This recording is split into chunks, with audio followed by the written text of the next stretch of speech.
Bonjour à tous. Alors,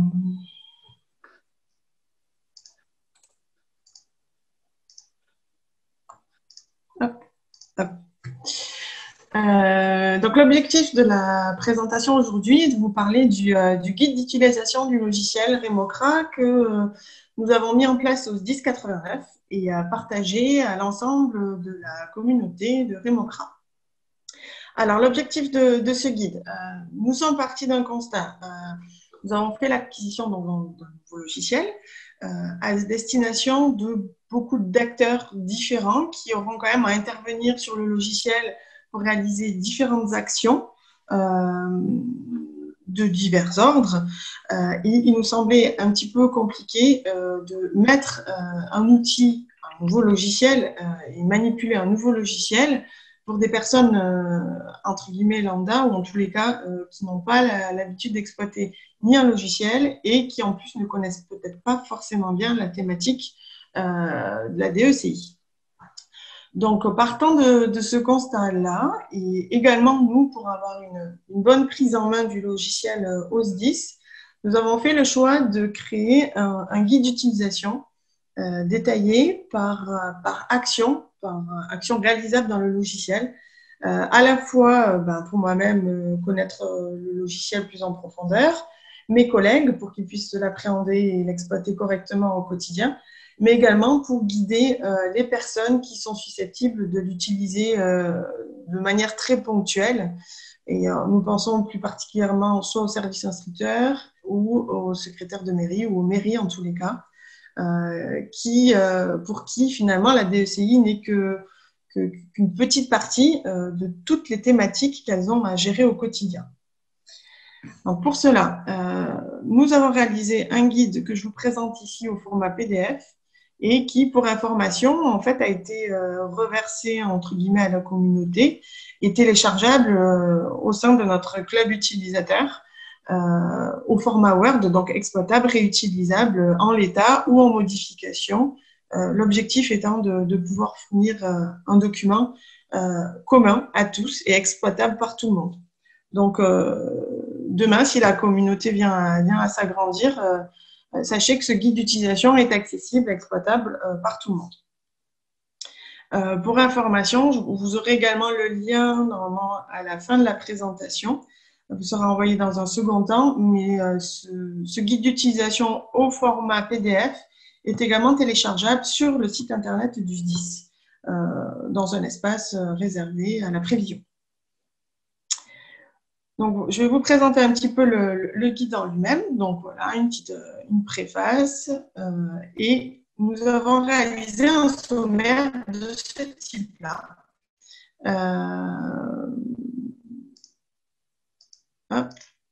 Voilà, j'agrandis un petit peu.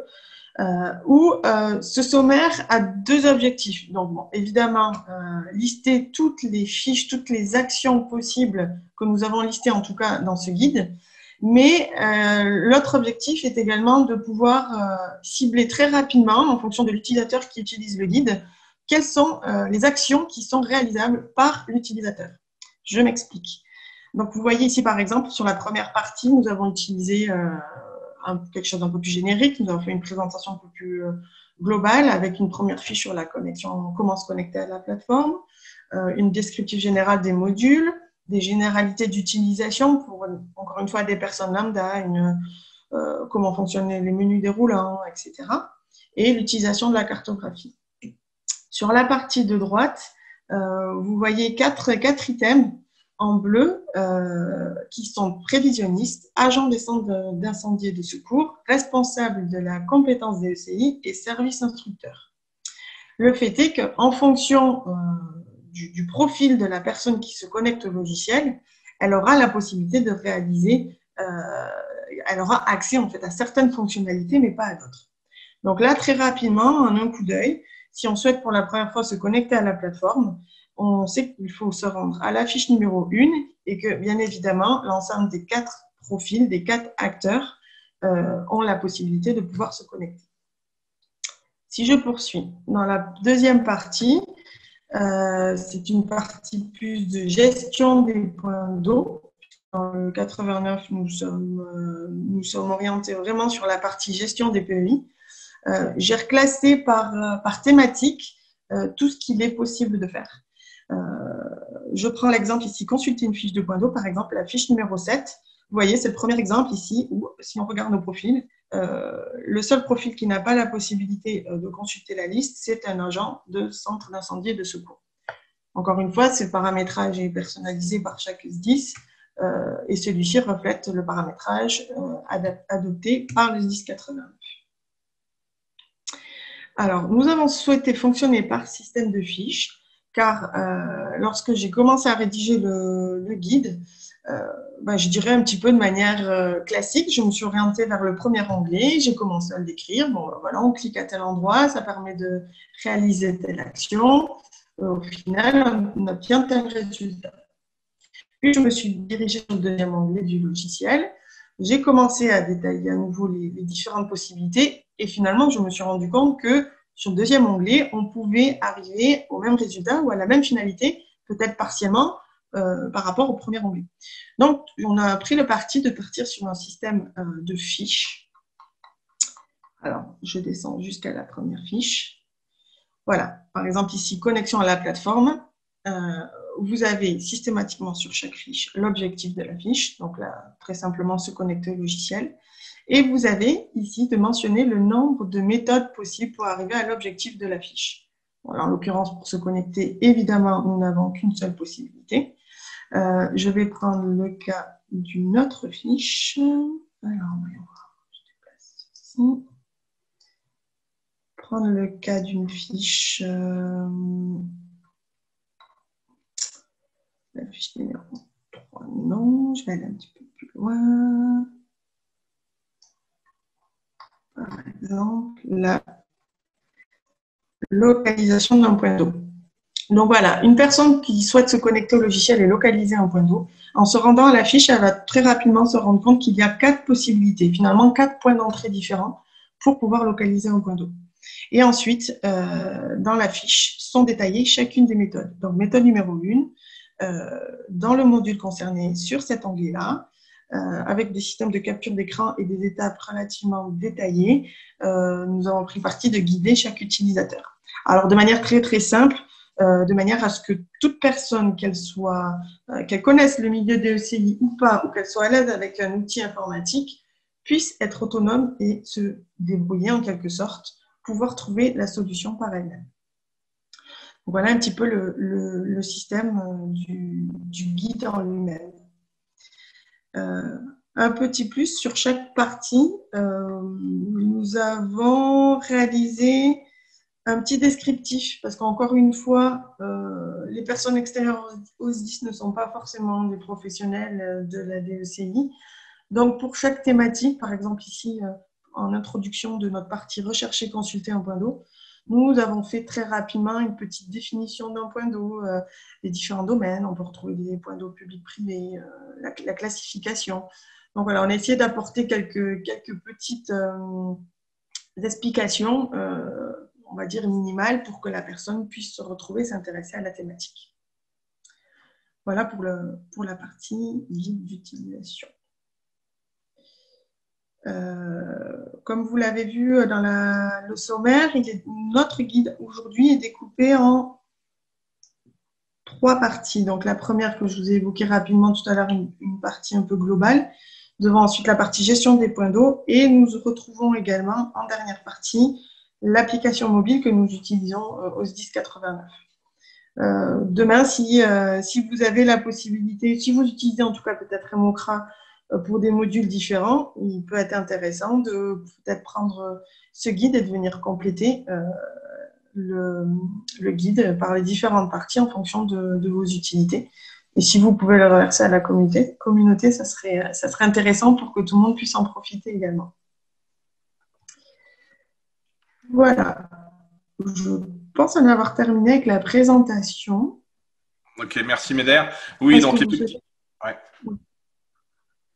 Oui, je t'en prie. Non, je disais oui, mais je te remerciais déjà pour ta présentation et aussi surtout pour le travail que tu as pu faire pour le club Rémocra, dans le sens, enfin, de toute la production documentaire, dans le sens où, même si c'est pas repris forcément toujours à l'identique dans les différents SDIS, en tout cas, ça permet vraiment de faire avancer enfin, sauf à ce qu'on me contredise, mais je crois pas, d'après mes échanges, mais de faire avancer les réflexions et tout ce qui est partie formation.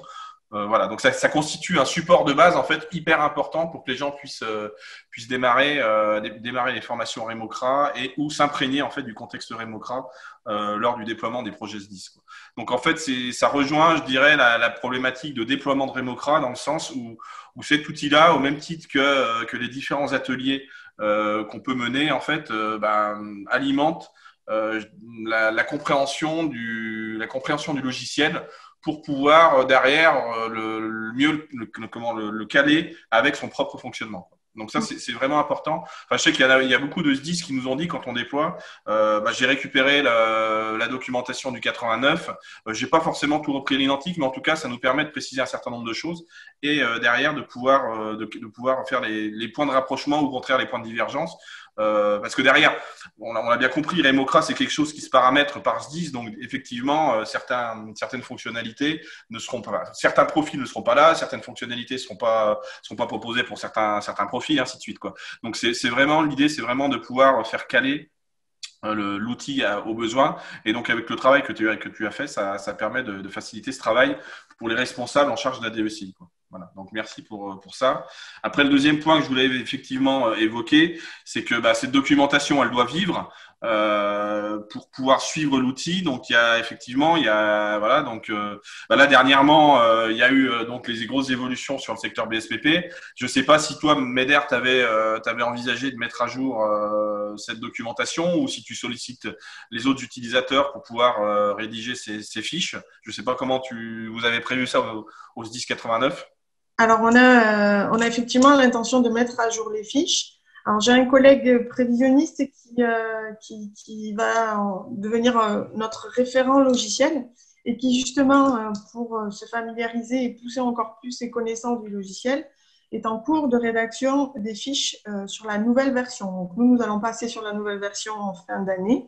Nous sommes en phase de test et en phase de mise à jour des fiches pour que le guide d'utilisation soit à jour en même temps que la sortie, enfin la bascule sur la nouvelle version, pour que les utilisateurs, surtout auprès des mairies et des services instructeurs, ne soient pas trop perdus, même si dans l'ensemble, je pense qu'ils pourraient se retrouver. Voilà. Ouais. Après, effectivement, il y a quand même les écrans, voilà, les nouvelles fiches point d'eau, il y a des écrans à reprendre. Voilà. Enfin, globalement, si l'interface cartographique n'a pas évolué, je dirais les fiches point d'eau, pour le coup, elles ont quand même radicalement changé, quoi. Donc, voilà. Enfin, la création des tournées, toutes ces choses-là ne changent pas. Par contre, effectivement, la saisie des visites et la constitution des fiches point d'eau nécessite une actualisation, quoi. Merci encore, Meder. Je crois, Caroline, que Magali voulait intervenir. Magali Briand du Havre. Donc, peut-être est-ce qu'on peut donner la parole? Pas nécessairement, en fait, parce que c'est très complet. J'ai juste mis sur le chat que je veux remercier Meder parce qu'effectivement, son document est très, très bien fait. Et ça nous permet de gagner un temps flou quand on a un document à faire pour un autre module, ou effectivement pour la nouvelle version. La BSPP a déposé également, il est parti de ce document-là. Ils l'ont fait pour la nouvelle version. Ils l'ont déposé sur la plateforme collaborative du club d'utilisateurs. Moi, j'en ai fait la version VAR qui n'est pas encore tout à fait finalisée, mais que je mettrai également à disposition. Donc, voilà, ça nous fait gagner énormément de temps. Donc, je remercie beaucoup Meder. De rien. Du coup, merci Meder, merci la BSPP, puis donc du coup merci Magali. C'est très bien. C'est vrai que, alors, je vous cache pas que nous, quand on est dans des sociétés, enfin les sociétés informatiques et la documentation, c'est un peu notre bête noire. Déjà, d'une part, parce que ça prend du temps. Bon, ça, c'est une chose. Mais c'est surtout que les mieux placés pour pouvoir produire de la documentation, c'est vous, quoi. Donc ça, c'est effectivement, c'est important que vous puissiez prendre en main ce volet-là, parce que même si derrière il n'y a pas de participation forcément financière sur le dispositif des modules, le fait que vous participiez à la rédaction de cette documentation, pour ceux qui peuvent, c'est quelque part en fait favoriser l'adhésion de Remocra ou faire des gains de temps, comme le soulignait Magali, pour le déploiement de l'outil et la formation des différents agents localement, quoi.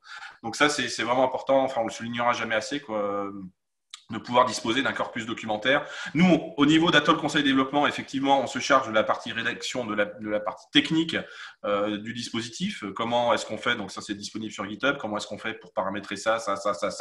On fait également un petit peu on fait de la communication, pas un petit peu, on fait pas mal de communication sur les nouveautés ou ces choses-là.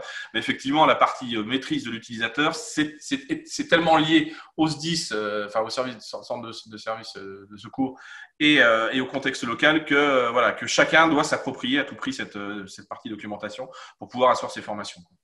Voilà. Je ne sais plus quelle heure il est. On a encore une dizaine de minutes avant que je prenne la parole sur autre chose. Magali, est-ce que tu souhaitais, vu que tu es là, est-ce que tu souhaitais revenir sur le module de gestion de crise pour peut-être le confronter à vos réalités terrain? Parce que moi, je suis resté relativement générique, quoi, mais peut-être un retour d'expérience. En fait, le module de gestion de crise est effectivement tout neuf, tout beau, je dirais. Donc, il n'a pas encore été très, très bien rodé. On l'a utilisé, comme tu l'as dit, effectivement, fin 2019, lors des dernières inondations qu'on a eues.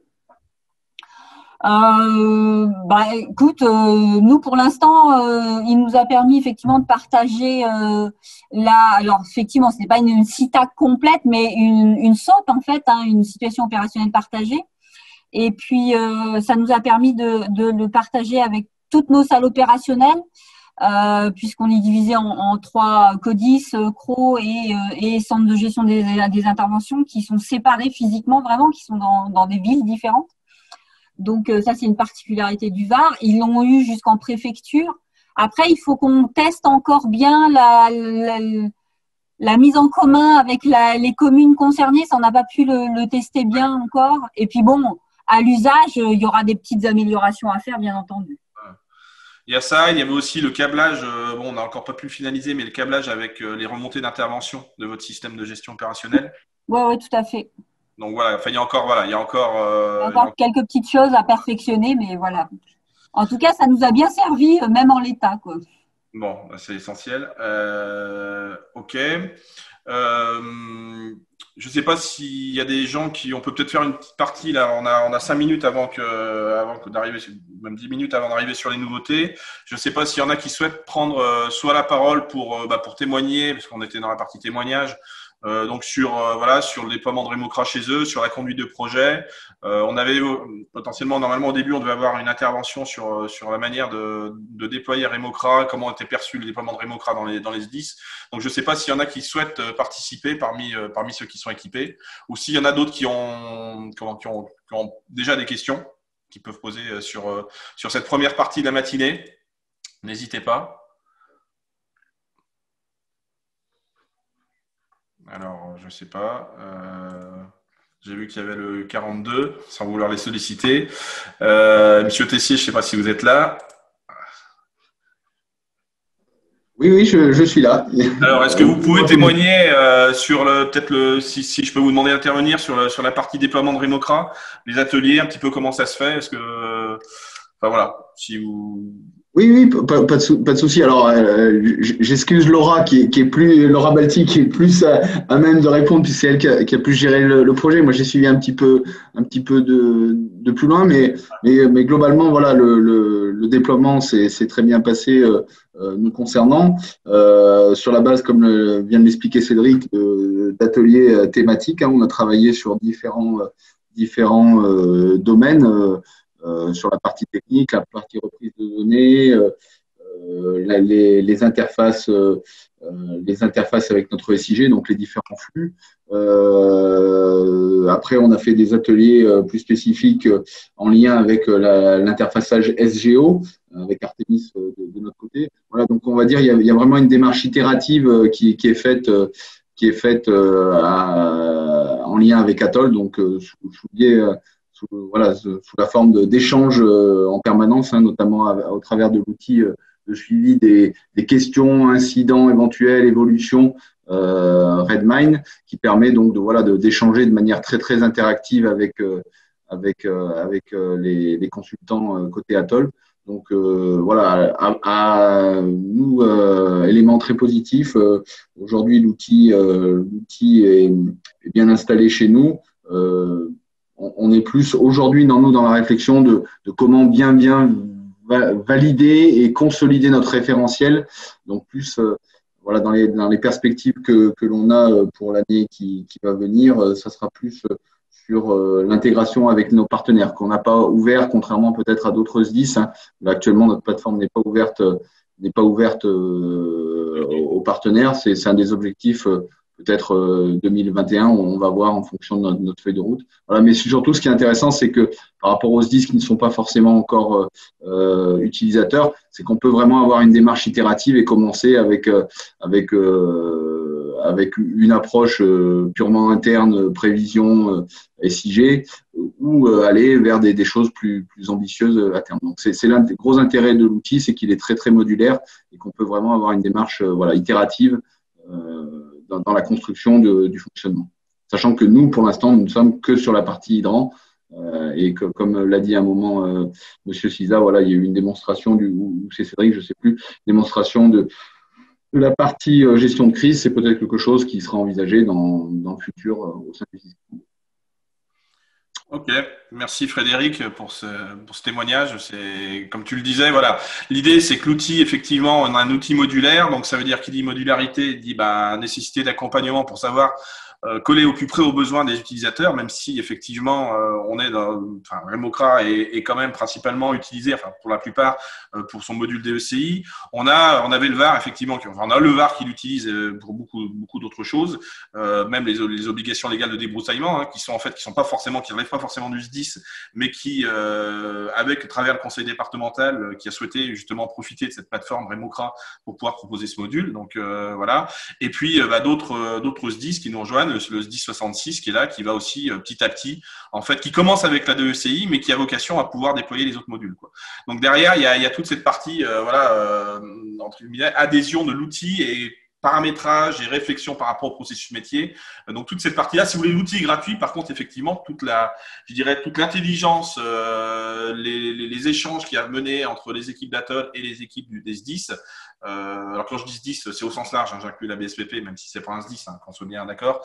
Derrière ce travail-là, effectivement, c'est ça la prestation d'Atoll, quoi, sur Remocra. Hein. C'est vraiment vous accompagner à déployer l'outil pour qu'il corresponde à vos besoins et qu'il soit câblé avec votre système d'informatique. Voilà. Donc c'est ça je dirais le cœur de la prestation et le facteur qui fait que ça va marcher ou que ça va pas marcher, quoi. Voilà.